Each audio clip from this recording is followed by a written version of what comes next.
ayaw umistart ng makina, ano kaagad ang unang ating pinagbibintangan? Siyempre, titingnan natin kung may kuryente, titingnan natin kung may napasok na gasolina sa karburador.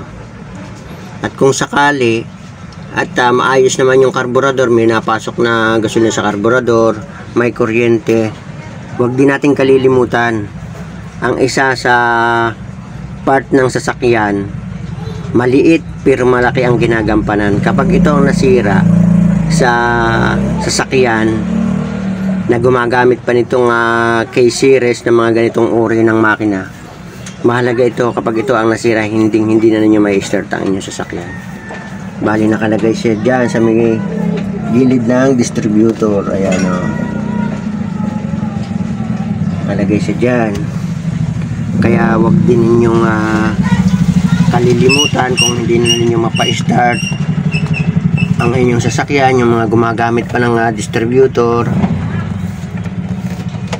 Huwag ninyong kalilimutang i-check din yung condenser. Ayan.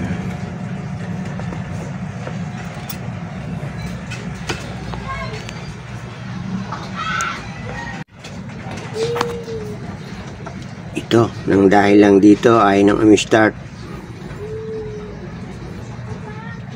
dahil lang sa isang maliit na parts ng sasakyan, itong condenser.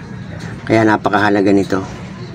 Itong parts na ito, maliit ito pero ang laki ng ginagampanan nito dun sa mga gumagamit ng distributor, lalo nito mga K-series. Start na natin.